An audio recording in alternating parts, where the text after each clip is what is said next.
Tomou Traoré avec moi, comme tous les matins, dans ce studio et sur ce plateau. Tomou, bonjour. Bonjour, Cheikh Salif Ndoye. L'affrontement du peuple avec le CNRD est inévitable. C'est inévitable. Donc, c'est inévitable. C'est inévitable. Oui. Il a dit, Cellou Baldé, on l'a vu, dans un ton plutôt ferme. Cellou Baldé qui était en tout cas dans tous ces états le week-end, qui a rappelé, parce qu'il faut dire que la succession des événements, effectivement, à l'UFDG, on observe les faits, parce que ça a d'abord commencé par la démolition du bâtiment de Cellou Dalein à Dixine. Ça ne s'est pas arrêté là.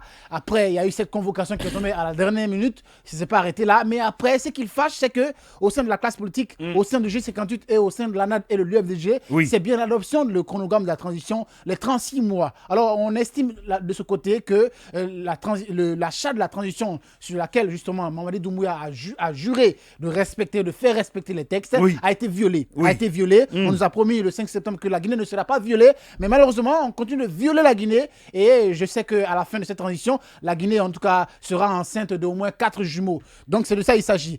Cellou Baldé a finalement donc haussé le ton pour dire qu'effectivement, malgré l'interdiction faite par les nouvelles autorités, l'affrontement avec le CNRD est inévitable. Il a rappelé un certain nombre de points que je viens de rappeler. Le chronogramme qui a été truc. Et on a comme l'impression que les droits des personnes ici sont violés. Donc, il est très clair, il est droit dans ses bottes qu'effectivement, l'affrontement est vraiment inévitable. Dans la foulée, le gouvernement continue effectivement son offensive à l'intérieur du pays. L'immersion gouvernementale se poursuit très bien. On dort dans des étoiles, dans des grands hôtels. Effectivement, avec mais ça, c'est pas ça le problème. Non, c'est pas un problème. Quand vous êtes à l'intérieur, c'est pas un problème. Quand même. Je vais faire allusion justement les hôtels, la climatisation et toutes ces personnes qui nous accompagnent et qu'on ne connaît pas et tout, qui ne sont pas forcément officiellement inscrits dans la liste des personnes qui doivent accompagner les membres du gouvernement. Il y a tout ça. Je vais faire allusion à quoi? Rapidement. À la dilapidation de nos fonds qui sont en train d'être faits à l'intérieur du pays. Parce que le gouvernement en forêt... Alors, vous pensez que c'est une dilapidation? Oui, on n'avait pas besoin de ça. Le CNT est passé, d'autres missions sont passées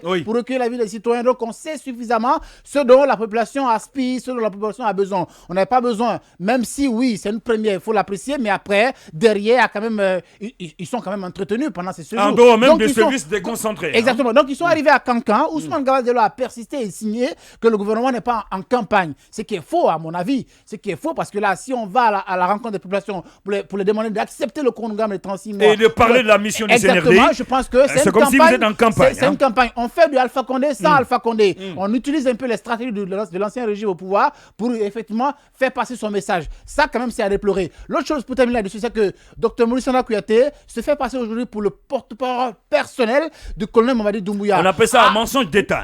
À défaut. Lorsqu'il parle de ces 18 millions de dollars financés par le CNRD. C'est lui qui a mis à la puce à l'oreille du Premier ministre que le gouvernement n'est pas en campagne, parce que c'est lui qui a été le premier à évoquer ça à la place de Mathieu de Zélekoré. Le Premier ministre a emboîté le pas, Ousmane Gabadelo a emboîté le pas. L'autre chose qui a fâché, c'est que ce mensonge d'État que vous rappelez, c'est qu'il nous fait comprendre que l'interconnexion a été un projet financé par le président de la transition. Je suis d'accord que Mamadi Doumbouya est parachevé le travail. Mais après, c'est quand même un projet qui existe depuis le temps de Sidia, il faut le rappeler, parce que Sidia avait dit qu'effectivement que pour électrifier la forêt, il faut tirer le courant vers la Côte d'Ivoire. Et les poteaux ont été implantés tout récemment sous l'ère Alpha Condé. Le projet était là. Le monsieur se fait passer pour le porte-parole du président de la transition, mais c'est pas fortuit, Cheikh Salif Ndoye. Il faut rappeler qu'il y a un mini-remaniement ministériel qui est en cours. Il faut mentir à la population. Après, si on tire à boulet rouge sur toi, tu vas voir le président de la transition pour dire: ah, monsieur le président, j'ai défendu tel projet, on tire à boulet rouge sur moi. C'est pour que le président ait au moins une sympathie envers lui, pour que quand il prend son bic rouge pour le gommer de la liste, qu'il dit: ah ouais, c'est Maurice Kouyaté, il faut que j'ai pitié de lui. Il est vomi par sa communauté, je vais le maintenir. Il faut le rappeler que la population à qui il ment,